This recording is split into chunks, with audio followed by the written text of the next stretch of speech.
Hi everyone, good afternoon and welcome to this afternoon's webinar on understanding conspiracy theories and false news. We'll just start with a quick 30-second video and then move on from there.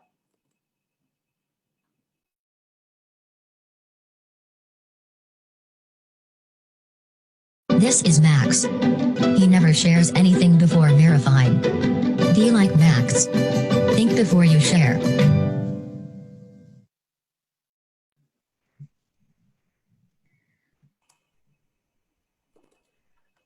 Okay, so thank you and welcome everybody. My name is Kenosha. I'm from the UNDP Sri Lanka team here, and I will be your moderator for this afternoon.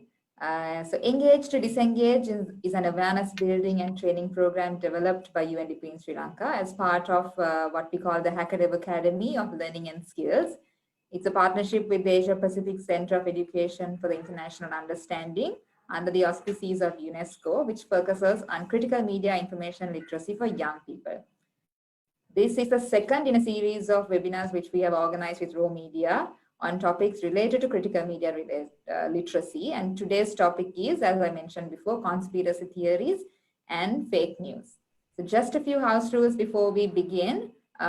Just to give you an idea, this is a 1-hour session and we will be recording it for program purposes. The second point I have is at the end of the presentation, we will go into sort of an open question and answer session. So if you have any questions, do keep them on hold with you and we'll tackle them as we go along.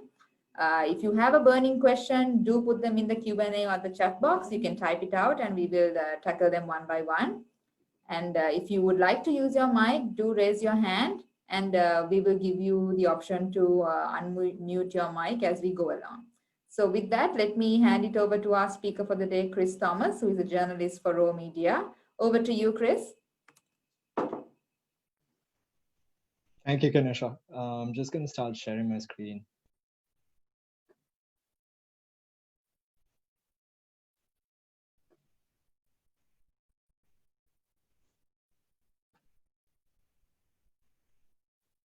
Right. Hi, good evening, guys. It's still loading. The screen is still loading. Yes, like Kanisha said, my name is Chris Thomas. I'm from Raw Media. I've been a journalist at Raw Media for about 2 years now. At Raw, we are right now working on what we've been dealing with is like current affair stories. We write about features. We write features. We write about current affairs and news stories that that have an human impact. On a day-to-day basis. Today's topic, like Kenosha said again, this is the second topic, fighting fake news and understanding conspiracy theories. It's a part of a series these guys have started, and last week we discussed critical media literacy, and stemming from that, fake news is obviously the next choice. I hope you guys have your tinfoil hats on and start. What are conspiracy theories? If you take a definition, it's basically any political or social or economic event or a trend that has occurred in the society, which is being defined with a negative connotation and is considered as kept away from the public eye. Any event that is that occurs in society that can be that can be defined as a deceptive plot that threatens the well-being of society can be considered as a conspiracy theory.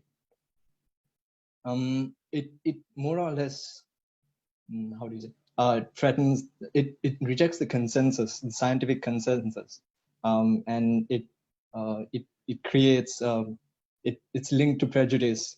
It marginalizes communities. It creates witch hunts, revolutions, and genocides, and these theories have been known to create mass hysteria and mayhem. And it's sort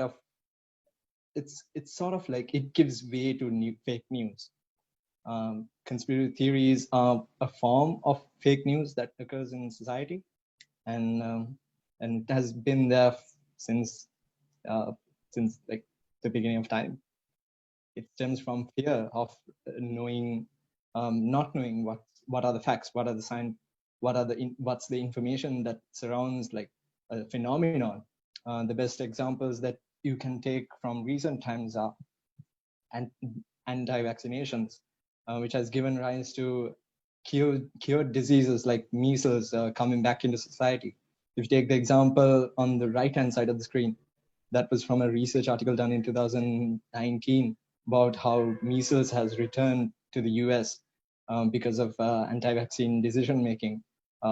Communities going towards restricting or not following vaccine programs has led to a disease that has been cured since 2000 to return to certain areas.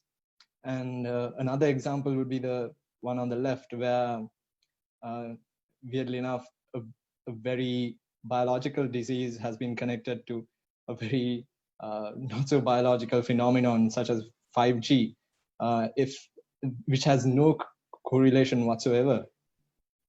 That has also been, there were situations where people started burning down 5G towers in UK, USA, and it even sort of like stemmed to Sri Lanka as well, where the virus, the coronavirus pandemic was connected to, was supposedly, allegedly connected to, at least they claimed that was connected to Wi-Fi and the telecommunication sector and the digital area,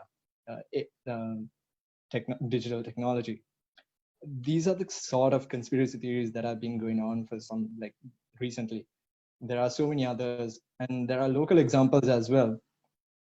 And some of them are ridiculous. I think the most infamous one is the sterilization pills that have been doing its rounds since late 2000, around 2014, 2013, and it still makes the news rounds. It's still discussed, even though it has been scientifically proven that sterilized pills or medicine, any kind of medicine that sterilizes a person or a community, is not possible. Scientifically, we are not at a stage where you can sterilize a person through any kind of medicine or like a procedure. This has been infamous throughout these recent times, and it has led to a very well-known witch hunt, which accused a doctor of sterilizing women, over 1,000 women in a certain part in the country. And this was carried out, this was reported on a Sri Lankan newspaper, and the news report itself was so contentious that it led to an ensuing court case. But if you take the news report itself, it reported at least around, it actually claimed that there were 400 women who testified against this particular doctor, and saying that they have gone through the surgery and that they can't give birth anymore. But when the court case commenced, the people who testified refused to come forward and give the testimony again, or they accepted the fact that they were lying. So the news report that started the entire thing was more or less debunked, and this has become, I would say, this is the best example of how conspiracy theories would lead to witch hunts and prejudice in particular communities. And this is why, this is actually one of the reasons journalists have an added responsibility of combating these things, combating fake news and conspiracy theories, because it's a cardinal rule to verify your information before you submit your piece. As a journalist, you get your information straight, you report on it. Before you submit your article, you have to verify whatever you're reporting. You have to verify the data, you write it before you write it. And that's a cardinal rule that you do not break. And this article did the complete opposite of that. You reported, the particular person, the journalist who reported on the matter, more or less reported unverified facts, and that led to this particular doctor being accused of these claims. So, like I said, conspiracy theories are a form of fake news, and fake news can be anything, starting from it's an intentional or an unintentional intentional presentation of false or misleading news, or whatever information that claims to be news. And fake news has become a buzzword during this last decade, right after President Donald Trump was elected as the US president in 2015. It doesn't mean that fake news was there before. It has always been there. News has always been exaggerated, sensationalized, and it was blown up in proportion to portray something else, to instill fear among the communities or the public, for various purposes. But it has always been there. But fake news became this buzzword, this phenomenon that has been studied or looked at during the last few years, because of the prominence that was given to it, because of the attention it has received. These are some of the examples that I thought were interesting. The first example on the left is from Watchdog LK, which we will mention later, and the second is from FactCheck LK, which I will also come back to. These are some of the stories. Like, you can combat these things. It has become, in order to combat it, you have to identify them. You have to identify what is fake and what is not. In order to do that, it only takes a little bit of time and a little bit of commitment, I would say. But it's still important to do that, regardless of whatever deadlines. It's important for us, for journalists, to do that, as well as the public to do, because of the impact it would have on society. When it comes to misinformation, at least, misinformation and disinformation begin with two ways fake news can be categorized, and these are the things that these are the characteristics. Misinformation, it can be characterized according to the intention behind it. Misinformation is more or less harmless. It's always false information. All of these information is false. Misinformation, disinformation, and malinformation. They are false information reported in various manners, but the intention can differ. Misinformation is more or less created not with the intention of harm or threatening a particular community or a person, but the people who create or spread misinformation either do it by mistake, or they believe that they are doing some good, but in reality, what they're doing is doing more harm than good. Best example for this would be the WhatsApp messages your mom or your grandmother or your aunt would send you. Anyone who would send some, like, the best example, yes, would be guys might have received the text message that said tea is the best cure for COVID. This was during the lockdown, or maybe before the pandemic. The pandemic started here in Sri Lanka. It's easier to get carried away with this information because they seem possible. They seem like a viable solution. Yeah, I mean, if you have a fever and you drink tea, that sounds legitimate, but it's really not. That's why I said it's easy to get carried away with these things. It's easy to get on this bandwagon and share this information. But in the long run, they end up doing more harm than good. Similarly, disinformation is also false information, but the intention behind it is different, completely different.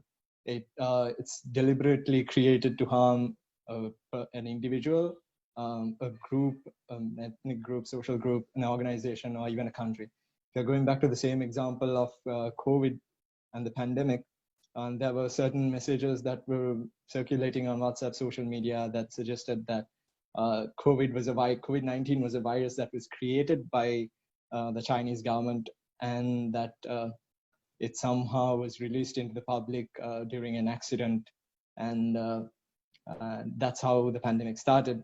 It sounds very sci-fi. It sounds exciting. That's one of the reasons these things circulate and gets spread around so quickly, so fast. And these are the kind of disinformation that have been created as propaganda against certain countries. In this particular example, it was imposed against China. It was definitely an anti-China. It was a message that was created with anti-China sentiments. So that creates harm. That creates prejudice towards these particular people, this country, which was also one of the reasons there was a rise in xenophobic tendencies during that particular time. Malinformation, on the other hand, is like an amalgamation of both of these. Information is based on reality, but it's twisted in such a way that it creates conflict, creates chaos, and it tends to, more often than not, it tends to muddy the waters, and it overloads your information sphere, and more often than not, you tend to lose out on what are the actual facts because of how prevalent these information, like these messages or news stories, can be. There are certain things you can do to spot fake news. These are some of the things that I've listed down. Once you get hold of a story, first thing you have to do is consider the source. Where is it coming from? And look at the supporting articles that are mentioned within the story, and see if they are actually supporting the story. You have to read beyond the headline. A lot of people, including journalists, it's a very common thing, just tend to read the headline and not the rest of the story. But headlines can be very distracting. It could not be the same thing. It could misrepresent the entire story. It could take away the attention of the entire story, the pivotal parts of the story, and point you in an arbitrary or not so important fact of the story, in order to get your interest going, just in order for you to share it or interact. Share it. You have to check the author. What if the author is a fake person? Do a bit of research, click on the author, and see what other articles or newspapers pieces that they might have written. Check their Twitter account. Most of the journalists in Sri Lanka who have some sort of influence have a Twitter account available. And yes, check on the other sources as well. If there are certain keywords that have been hyperlinked, click on them. Go back and read what other articles that have been quoted or linked to this particular story, in order to understand in order to at least ascertain whether this story is an actual story that's worth your time, or is it fake. Another thing is checking the date.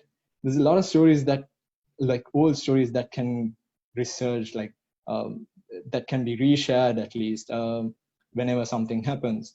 And there was a lot of incidences where even during the COVID pandemic, there were old articles that were shared, claiming at least that these things were happening right now. Reposting all old news stories doesn't mean that they are relevant to current events. And the other thing is it a joke? It could be satire. Everyone has heard of news curry, right? So that doesn't mean news curry articles are real. Check your biases. At least consider your own beliefs. Consider if your own beliefs could be affecting how you are reading it, how you are understanding this particular story. And finally, ask an expert. There are so many experts out there in the field that could help you understand. There are so many tools that could be used to verify news, such as the ones that I'm going to mention now. This is actually an example of what we did, what Ro published during the pandemic, during the lockdown time. We collected a bunch of seven WhatsApp forward messages that took around 2 weeks for us to compile, because there were so many. We had to pick and choose. And these are some of the examples that I've chosen. You guys can go and read it on our website. The first example is really interesting because it says COVID-19 has been confirmed as airborne. And this has actually been a very interesting conspiracy theory that started during this pandemic. It, like I said, it rejected the scientific consensus, even though there were so many scientists saying COVID is not airborne. It's only spread through particles that you come across, that you come in contact with. These messages did end up getting shared. They were forwarded, they were reshared. People wrote articles about it. And it's easy for mainstream media to get carried away as well. If the general public can get carried away, if they can get on this bandwagon of spreading fake information, it's the same for journalists as well, because they are people as well. But we have an added responsibility of verifying the information and reporting the right facts. The second one is a classic example of disinformation, where it claimed that China is responsible for creating this pandemic and the virus. Yeah, and the third one is, of course, Steam and P, which is, well, you know. These are actually some of the verification tools from the experts that you could actually look into. AFP FactCheck is a news agency. AFP is a news agency, and they're running a fact check. And that's a really good example of how mainstream media has realized how important fact checking and fact checking is, and like the significance of identifying and verifying the news that are out there, and debunking and combating the false information that are doing its rounds in society. FactCheck LK is run by a local think tank, and they do updates very regularly. Watchdog was very recent. They started it somewhere around 2019, if I'm not mistaken, and they're also doing a very good job. They've basically outsourced that particular information to whatever the information that they're sharing comes from verified sources. So not only are they sharing the fact that some of these stories can be wrong, that are false, but they're also following it up with the actual stories. So whenever there's like a fake news story that's going around, they would take it, they would report it alongside the actual story. The three examples on the right-hand side are some tools that you could actually use. We've been taught how to use these things as well as journalists. TinEye is sort of like reverse Google image search, which helps you identify whatever image that is uploaded, whether it's a real photo or whether it has been edited in order to portray a different setting or different story, different meaning. Invid and vVerify are two video plugins that you could download and install into your video web browser, and they will actually help you verify or check videos frame by frame. It's an entire process. It's sometimes it takes a bit of getting used to, but once you get used to these things, used to handling these tools, it becomes easy to understand what you're where these things are coming from. It gets easier to understand the difference between actual news and fake news, even though that line can merge, and like it can be really hard to identify, but it gets easy once you get into the practice of it. So the whole idea about fake news is that one thing you have to realize that fake news can be everywhere, and what it does is manipulates whatever the information that is already out there in order to either create hysteria or to, like I said before, misinformation. What misinformation does is the intention behind it is good, but the impact it has is at the end of the day rather bad. So keep a lookout for misleading headlines, quotations that stories or quotes taken from an expert that can be taken out of context, misquoted. Say an individual gives an expert opinion on a particular story, but that is not what is being reported. If that is the case, that's a clear case, situation of that person being the interviewee being misquoted. Sometimes articles can be carried out as instead of as fact but as opinion. So whenever you're reading, just check to see if this is actual facts that are being reported, or whether this is an opinion of someone. Sometimes data and information can be misrepresented because maybe the journalist didn't understand the data properly and therefore made a mistake, or the data might be misrepresented for other purposes, for whatever agenda that media organization or whoever who's writing has, or whatever the biases that person has. And more often than not, people do tend to make up information, create or take out data and information out of thin air and report it as fact. And that's also very possible. Another thing you can look out for are pseudo experts and think tanks, people who claim to be experts giving out expert opinion, and that these are the things you should look out for if you're a responsible and active citizen who's interested in doing some good, instead of sharing this particular WhatsApp message or SMS message that you received, the text you received saying the most ridiculous thing you could think of. It's like I said, it's easy to get on this bandwagon and get carried away, and that's what happened most of the time. But at the end of the day, they do create more harm than good, and it is your responsibility as well as ours to be mindful of these things and develop this habit of understanding what's actually fake and what is actually real. Thank you. Any questions?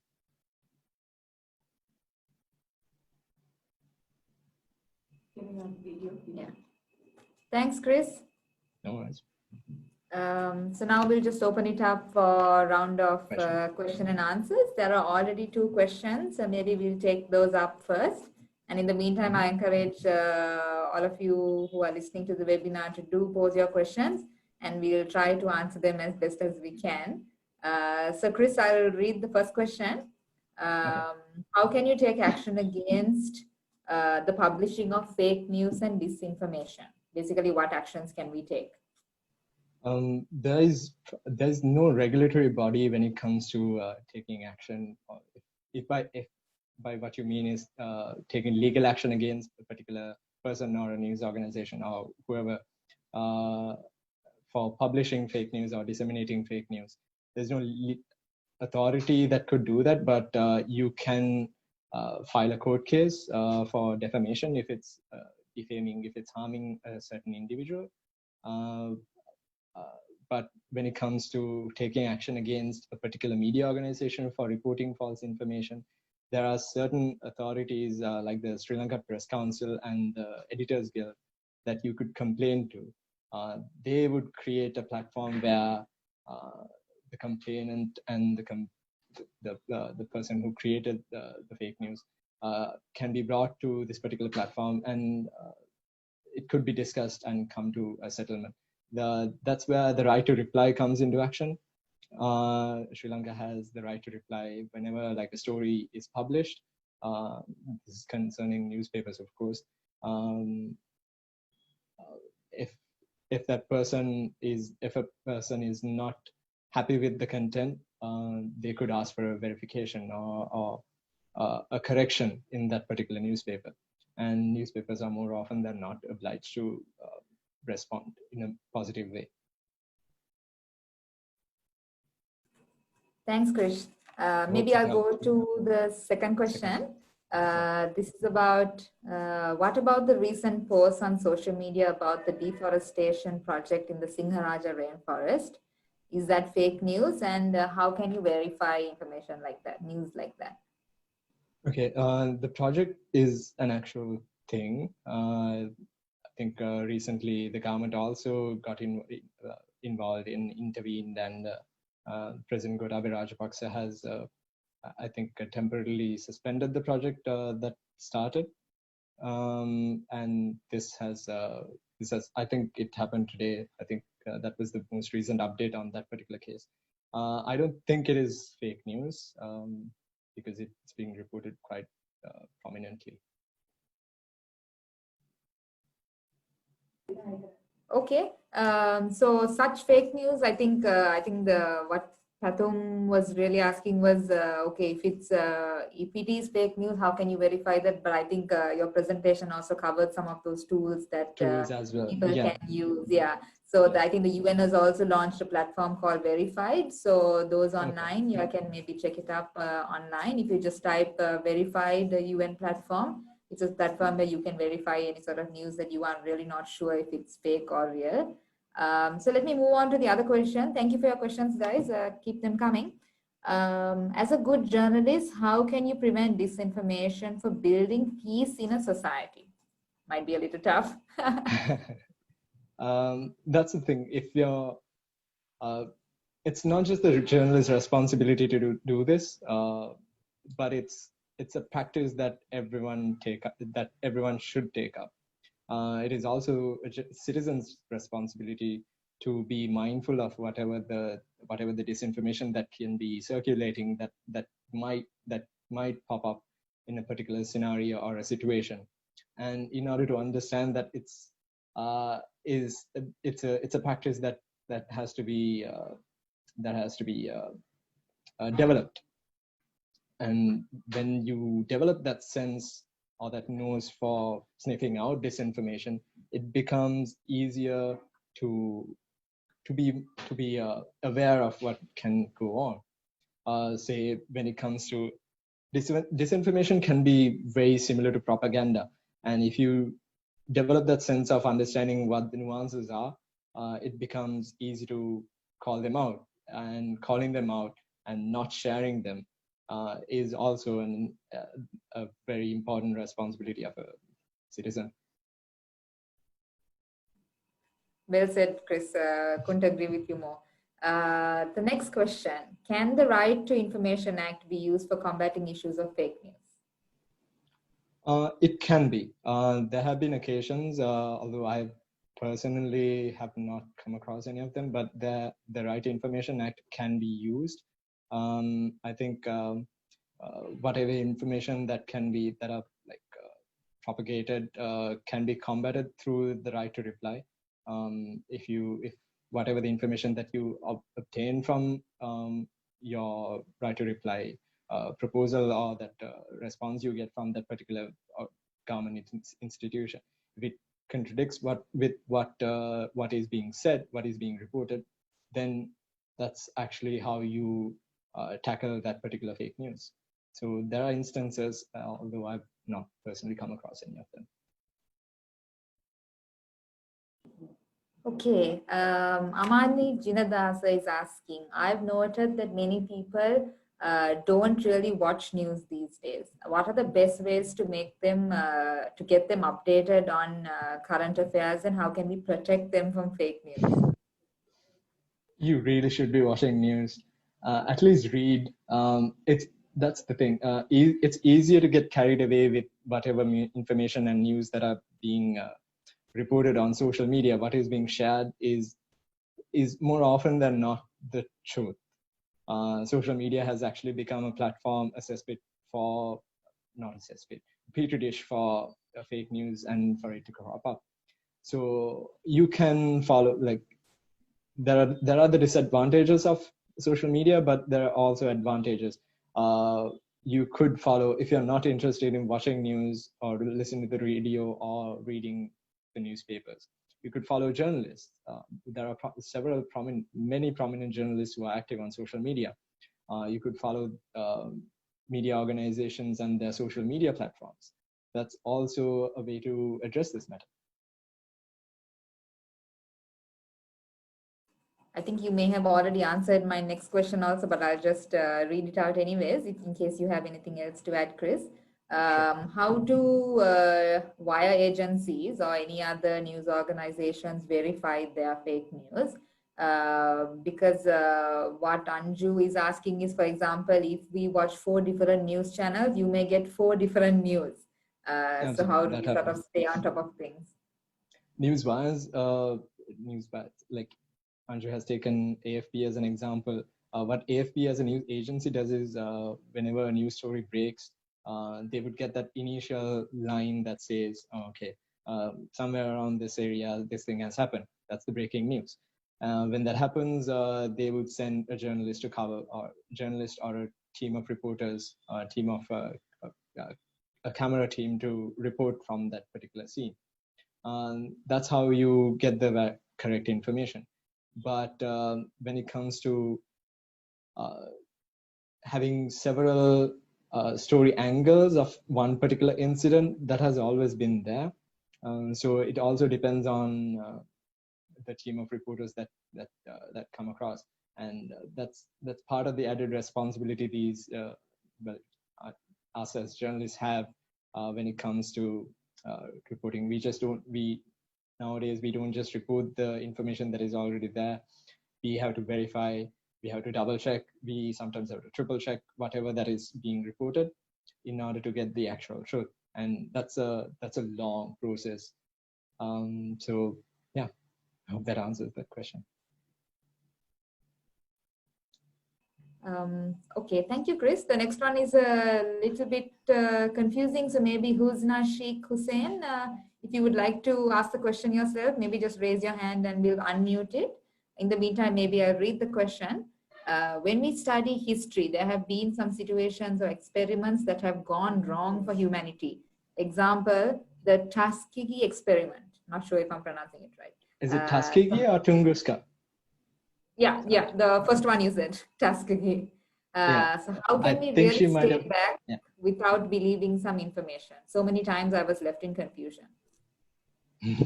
I'm not sure if she meant Tuskegee or the Tunguska experiment. Husna Sheikh Hussein, if you're around, yes. Maybe you'd like to clarify if you're comfortable with that. You can just raise your hand and we'll unmute you. Yeah. Yes, Go for it. It's Tuskegee. Yeah, Tuskegee experiment. Is it the Russian sleep experiment? I'm not sure what you mean by the Tuskegee experiment. It's syphilis. It's against they were checking for syphilis disease in the black black Africans. I mean Americans. 400 people were tested with the vaccination, and they didn't reveal that they are contaminating their body with the germs or virus, anything. So they said they paid them also. Later only a few people they gave the information that you all have been used by these people. So they came against the authorities who have been practicing that. So that's against him, as there are so many other experiments too that I have studied. So I have left in confusion at the time. Okay, so I've personally haven't read about the Tuskegee experiment, but this is the first time I came across this. But yeah, people have been used. Certain communities have been used, like when it comes to in the name of science for experiments like this. A very good example would be Henrietta Lacks, whose whose bioinformation was taken without her notice to do medical research. But the good thing about these things is that with time, these matters come out. Like the Henrietta Lacks story was reported by a really good investigative journalist, and she wrote a book as well. So and she interviewed Henrietta Lacks's family who survived and her descendants in order to do the particular research and put her story across. So if it's confusing you, there's a very good possibility that it was written in that way to confuse the reader and to spread fear to instill fear in the reader. So read more. That's how you would understand, read better, read more, read better sources and books. Pick and choose whatever the sources and the books that you're reading on it, and that way it's a form of building up that sense of picking up fact from fake, I would say. I really hope I answered that question. Thanks, Chris, and thank you for that question. Okay, we have a few more questions. Maybe let's go through some of them. Sure. One, Shalinder, thank you for your question. I think Chris may have answered some of these, but Chris, maybe if you'd like to add on, the question is, what actions can we take to prevent the publishing of fake news? Preventing publishing fake news. Right now, newspapers have an immense, newspapers and mainstream media have an immense responsibility to understand, differentiate between fake news and actual news. But when it comes to social media, that's where things get a little bit tricky, because everyone has an opinion and everyone can say anything. And when the government tries to intervene in these particular matters, that becomes a very contentious fundamental rights issue. So we saw the impact of that when the government on 2 occasions blocked social media in the past 2 to 3 years, and there's no direct answer that could probably resolve these things. But one thing we as citizens and journalists can do is that we have to develop that inhibition, and so that we don't share whatever and everything that is being said, unless it has been verified, unless you feel that this is the right thing that you should be doing.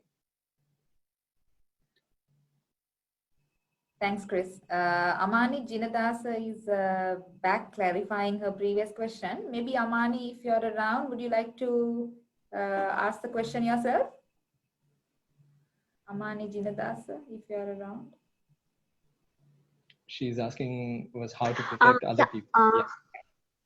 Chris, my question was when I talk with people, I have noticed that many of them are not watching news or not reading, Right. but they're active on social media and they share stuff, but that's not the accurate news, and they are taking the post and everything. So I was asking what measures can I take? Because if I ask them to watch news, they say, no, we don't want to watch, we don't have time or something. What's the best way to make them better informed? What are the measures that I can take? Okay, call them out. If you have verified information that contradicts with what they have shared, call them out and tell them, look, this is how I did it. This is how I verified my information. And this is how you could learn too. It's not a hard thing to do. It's just developing that sense, like I've said so many times. Once you develop that sense, and that when you get called out on something like that, people tend to listen to those things. So I would say call them out, and but be polite about it.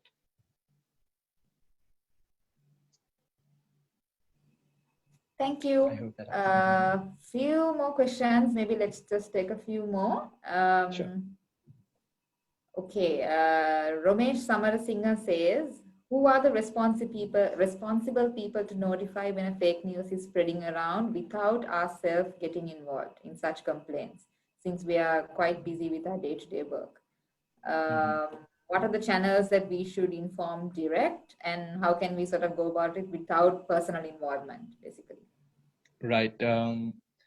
say you come across a fake news, a message that has been circulated around WhatsApp or Viber or whatever social media that is. Watchdog.lk is actually a really good platform where you can send in screenshots and ask them to verify these things.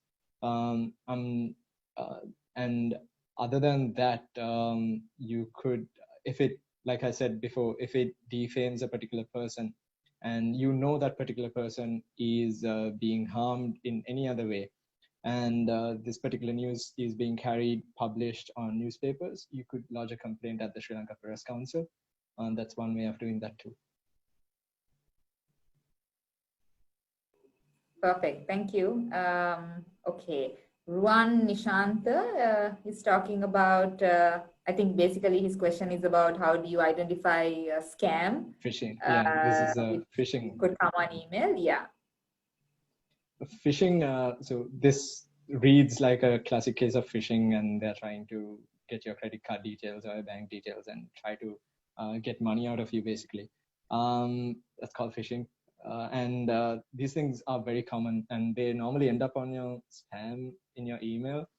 But sometimes if you're on social media, you get them as Instagram messages or even Facebook messages, which is really, it can be frustrating, but they always follow this particular pattern of this style of writing.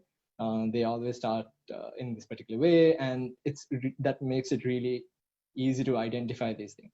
If you don't know that person and whatever that person is asking feels strange, don't respond. Easy as that. And there's a good chance it is a scam. Thanks, Chris. We have a comment from Anju, I think follow up from her previous question. She says, thanks, Chris. I focused on Facebook fake news verification. As we know, Facebook uses third parties like AFP or Watchdog for false news verification. So the news verified by third parties may not be always accurate, just an idea. Yeah, absolutely. I agree with that. So we have one more question and then we can wrap up. Basically, a quick question on what is the difference between conspiracy theories and fake news?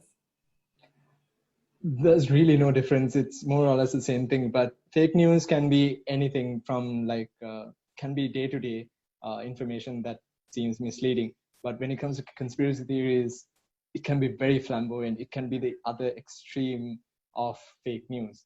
So if you put both of these things on a gradient, fake news would be the lighter, milder version of a conspiracy theory, while the conspiracy theory could be outlandish, strange information that at a glance can be almost ridiculous. So I hope that answers that question, whoever asked it. Thanks, Chris. So I think we have no more questions, so maybe we can wrap it up now. Thank you to everyone who logged in today. You've been a great audience. So many questions piling up, which is really nice. Good to have an interactive session. We have one more webinar coming up, which will be next week. So do stay in touch with us and follow our Facebook and platforms, even the raw media platforms. And we will let you know when the next webinar is. Just give me a second, I'm getting a note. Okay, so yeah, thank you to everyone who joined. Thank you to Ro, thank you to UNESCO AppsU and all the other partners who have come on board with us for this webinar. Thanks again, Chris, and thanks guys. Have a great evening. Thank you, Kiran. Good evening, guys.